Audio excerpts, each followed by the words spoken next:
Sí, Ah, perdón. sí. 3 en Galicia, 174 en Madrid. 24 son en Cataluña. En Cataluña. Vamos a empezar de nuevo. Marzo en España fue como el despertar de un sueño de una noche de verano. Un mes de contrastes, el mes en el que no se pudo seguir negando la realidad.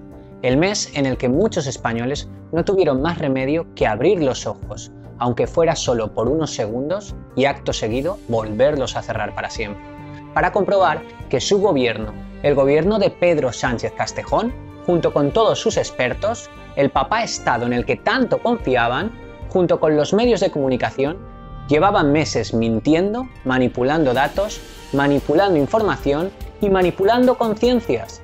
Y todo esto con un único fin: conservar el poder. Las vidas humanas jamás importaron aquí. ¿No me crees? ¿Crees que exagero? Quédate hasta el final del vídeo y luego me dices. Y ya sabes, si eres de esos a los que no les gusta pensar...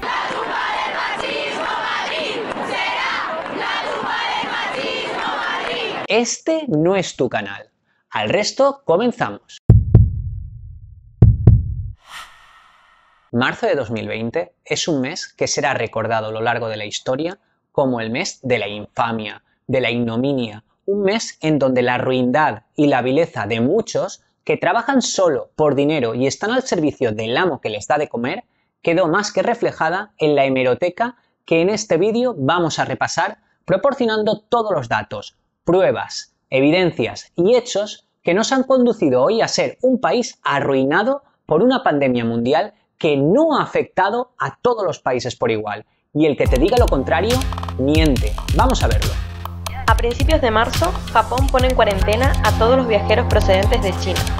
Y Corea del Sur recomienda el teletrabajo y no salir de casa. Italia confirma 107 muertos y 3.000 contagios y ordena el confinamiento de 15 millones de personas. También cierra escuelas y ordena jugar los partidos de fútbol a puerta cerrada. Francia prohíbe eventos de más de 1.000 personas, cancela la Maratón de París y cierra el Museo del Louvre. Suiza prohíbe eventos de más de 1.000 personas. Corea del Sur declara la guerra total al coronavirus, haciendo test a más de 120.000 personas, con cerca de 5.000 infectados y 28 fallecidos. Singapur lanza una app para localizar los casos de coronavirus.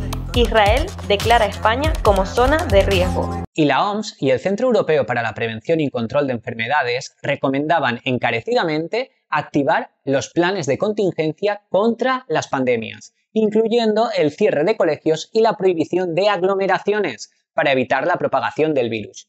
Todos los países, absolutamente todos los países del planeta, estaban reaccionando. Todos, excepto ¿quién? España, uno de los primeros países afectados en Europa y uno de los últimos en empezar a tomar alguna medida. ¿Y por qué fuimos de los últimos en reaccionar?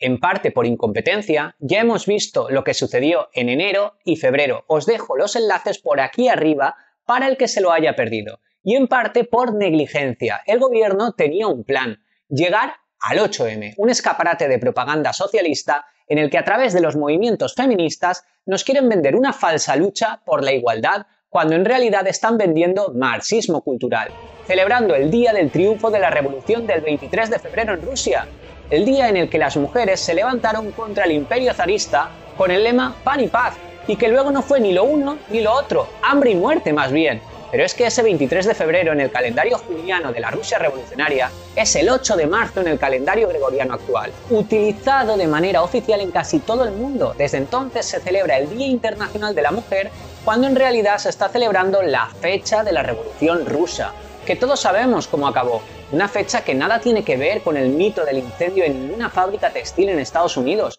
Nunca sucedió nada parecido un 8 de marzo en Nueva York. Bajo, en la descripción, os dejo el enlace a la historia completa del mito feminista. Desde luego, si Lenin o Stalin levantaran la cabeza y vieran al mundo entero desfilar el día de la revolución, estarían orgullosísimos de su legado. Así que, con el aquelarre socialista a la vista y con un vicepresidente del gobierno que se excita pensando en Trotsky, criminal y genocida de la revolución rusa, sea porque me excita imaginar a Trotsky, ese brillante e irrepetible organizador del Ejército Rojo, gozando de los encantos de Frida Kahlo. Quién sabe, nada que ver con Lenin, un gran estratega de la revolución. Parece estar claro que la pandemia debía esperar. Primero, la revolución. Los muertos ya los contaremos después. Y mientras esperábamos, tocaba mentir y mirar hacia otro lado. Aquí no se suspendía nada. Ahora mismo no hay información que nos indique que tengamos que suspender ningún evento como las fallas. Señor Pirotècnic, pot començar la mascleta!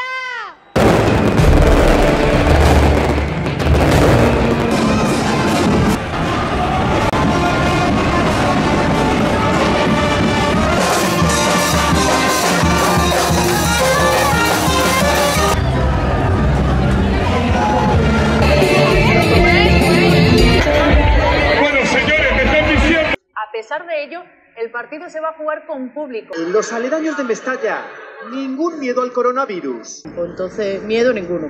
Nada, miedo ninguno. Hay que estornudar así y ya está.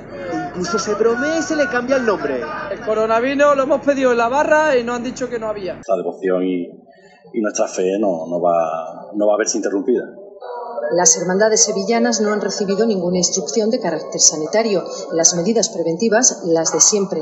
Tras el beso a la mano de la Virgen, este pañuelo intenta borrar las huellas de los fieles. Es un foco de contagio, pero bueno, estamos con la Virgen y no creo que nos vaya a pasar nada malo. La verdad es que este fiel en algo tenía razón. En estos momentos estábamos todos en manos de la Virgen, de Dios o de la divinidad a la que cada uno se encomiende en la mayor de sus intimidades. Con los casos de coronavirus disparándose y sin hacer pruebas a nadie, ya que los protocolos eran claros... De todas formas, tomar muestras a las personas asintomáticas no tiene mucho sentido. Lo que no hay que hacer es tomar muestras a todos los contactos, porque no aporta información. Les anuncio que hay 2.000 militares capacitados en técnicas de rastreo a disposición de las comunidades autónomas. A nadie. Si no se hacen pruebas, no se detectan casos. Y si no se detectan casos, no hay virus en España. Fantástico, solucionado el problema del coronavirus. Para esto, las autoridades sanitarias implantaron unos protocolos por los que solo se hacían pruebas PCR a pacientes que tenían una neumonía de tipo viral grave y no filiada, que cumplieran estos protocolos médicos. Aparte de los protocolos médicos, debían reunir las 7 bolas de dragón y un diente de trasgo del Monte del Destino, y ya ahí te hacían la prueba. Vamos, que tampoco tenían posibilidad de hacer test masivos a toda la población, como sí estaban haciendo otros países, que hoy tienen 45.000 muertos menos que en España, como son Corea del Sur. Aunque el filósofo Illa nos quería convencer de lo contrario. En todas las comunidades autónomas hay capacidad de hacer test y con una solvencia total.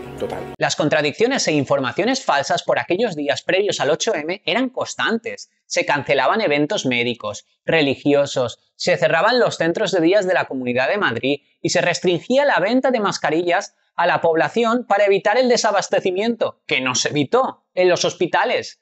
Sin embargo, de cara al público, siguen insistiendo en que las mascarillas no son necesarias. En marzo aún decían que no eran necesarias, aunque sin darse cuenta reconocen que no son necesarias porque no tienen. No hay mascarillas para todo el mundo, pero es que no es necesario el uso de mascarilla. Seguimos escuchando profesionales comparar esto con una gripe. Seguimos encontrando a cientos de personajes públicos haciendo virales tweets como este, con los contagios disparados, estimando que 1 de cada 50 casos se detectara después de conseguir bajar del Monte del Destino con las bolas de dragón y el diente de trasgo, y seguro que me quedo corto, y después de que la prestigiosa revista científica The Lancet publicara un estudio en el que destacaba la importancia de mantener la distancia social y evitar los grandes eventos de masas, todos los grupos y personajes públicos en este país se lanzaron a animar a la gente a eventos masivos, incluido Vox, que tenía ese fin de semana su Congreso Nacional y que no suspendió, al que alguno de sus líderes como Ortega Smith acudió ya con síntomas.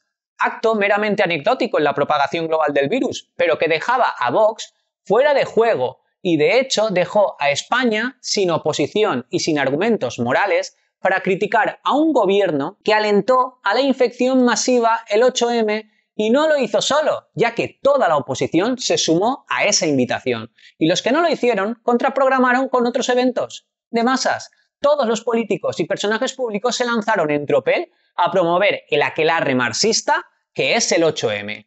Una concentración tan grande con tanta gente. Si mi hijo me pregunta si puede ir, le voy a decir que haga lo que quiera. Cuanto más gente esté junta, más riesgo puede haber, pero yo no me importa arriesgarme por una reivindicación que va mucho más allá del riesgo personal. Es usted una mujer que está dudando en ir o no a la manifestación del 8 de marzo. ¿Qué le va la vida? ¿Qué le va su vida? Este año el 8 de marzo cae en domingo, pero que ni el festivo ni el coronavirus sea una excusa para que salgamos a reivindicar. Sino con todos aquellos obstáculos que de manera conjunta por la condición de mujer encontramos todavía en una sociedad donde la igualdad real no existe. Bueno, hoy hay muchas maneras de reivindicar la lucha por la igualdad. Nosotros, como siempre, vamos a participar en la manifestación. A los pocos días, tanto la mujer del presidente, Begoña Gómez, su madre, Magdalena Pérez, la ministra de Política Territorial, Carolina Darás, la vicepresidenta del Gobierno, Carmen Calvo, la ministra de Desigualdad, Irene Montero, todas, absolutamente todas, dieron positivo a los pocos días de haber asistido a la manifestación. Y 2 semanas después del 8M, en los hospitales se tenía que explicar lo que era el triaje de guerra. Cómo se iban a seleccionar a los pacientes por los años de vida recuperables y cómo iban a dejar morir a los ancianos. De vida ajustados por calidad. Los recursos no se destinan a quien más los necesita, sino con quien más podemos conseguir. En una catástrofe, que generalmente es un problema puntual como el 11M, se hace triaje de guerra. Verde, está leve. Amarillo es recuperable, rojo es crítico, hay que actuar, negro es no recuperable y se deseda. Y gris son los pacientes que ni me molesto en triarlos porque tienen más de una edad. Y si me da tiempo ya lo triaré cuando haya terminado con los otros 200. Y si no, se morirá sin que le haya visto nadie, salvo que empiece a tener síntomas y se le pone sedación. Y se van a asignar al paciente de toda la Comunidad de Madrid que más se beneficie de ello. No por gravedad, sino por años de vida recuperables, ¿vale? Eso es drástico, esto es horroroso, ¿vale? Ojalá no nos hubiera tocado vivirlo. Si la curva no se aplana en los próximos días, y todos pensamos que no se va a aplanar, puede que lleguemos a esto: desabastecimiento, limitar tratamientos a los pacientes recuperables, ¿vale? No se está dando tratamiento a los ancianos de residencias, ¿vale? Ya no se está negando el tratamiento a los ancianos de residencia. Si tienen, se les está dando antibioterapia para infección bacteriana, y si es un COVID, mala suerte. El 9 de marzo, Italia pone en cuarentena a todo el país y Fernando Simón cambia radicalmente de discurso. Reconoce por primera vez que existe transmisión local en España. ¡Vaya, justo! Algo que se sabía desde hacía varias semanas. Va y se le aparece la bombilla a este señor justo el día después del aquelarre socialista, tras dar a conocer datos de contagiados y muertes que el gobierno había ocultado deliberadamente ese fin de semana, porque no favorecían en nada la asistencia a la manifestación, como explica que la ministra era de Igualdad, Irene Montero. ¿Qué crees que se debe la bajada de cifras en la partida? Creo que al coronavirus. Es que...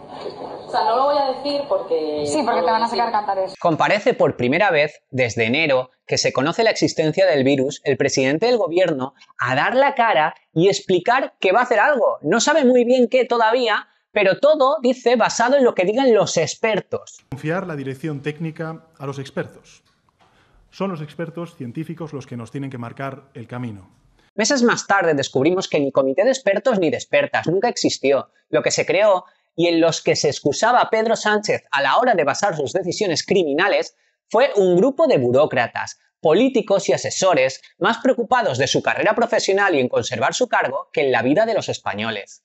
Habían pasado solo 2 días de las manifestaciones del 8M, de las risas y de esto es una gripe, y España despertó de golpe a un infierno, casi con el tiempo justo para vaciar los supermercados, ya que el presidente poco después declaraba el estado de alarma y confinaba en sus casas, restringiendo derechos y libertades a más de 47 millones de personas. En el día de hoy acabo de comunicar al jefe del Estado la celebración mañana de un Consejo de Ministros extraordinario para decretar el estado de alarma en todo nuestro país, en toda España. Con el anuncio del estado de alarma el día 13 de marzo, solo 5 días después de haber promovido manifestaciones masivas por todo el territorio nacional, después de haber mentido o de haber estado mintiendo durante meses sobre la importancia y seriedad del COVID-19, se consuma la mentira, la traición a todos los españoles y la negligencia que había estado cometiendo Pedro Sánchez Castejón en sus funciones como presidente del gobierno, cuando solo una semana antes todo el gobierno en pleno había estado al frente de una manifestación que se convirtió en una bomba biológica y catapultó a España al primer puesto de contagios y muertes de todo el mundo, que aún a día de hoy seguimos sufriendo en nuestro país. El 14 de marzo, el estado de alarma entra en vigor y más de 47 millones de personas en España son obligadas a permanecer en sus casas en una de las cuarentenas más largas, agónicas y restrictivas de todo el planeta. Había 136 fallecidos y 5.753 casos detectados. Hoy se detectan esos casos en un solo día. Tenemos al gobierno de vacaciones y cada reino de taifas en el que se ha convertido el estado de las autonomías en España actuando por su cuenta. Es un auténtico desastre. Esto es una catástrofe humanitaria. Si después de esto aún tuvieron que pasar más de 2 meses y superar los 45.000 o 49.000 muertes más para que pudieran salir o para que pudiéramos salir de nuestras casas con normalidad, ¿cuántas muertes nos esperan ahora si no hacemos nada? Los errores y la pesadilla se repiten. Esto no ha acabado. No terminará hasta que el gobierno y los responsables sean juzgados. Así que suscríbete al canal, difunde los vídeos y recuerda, socialismo es miseria. Suscríbete, dale like, suscríbete.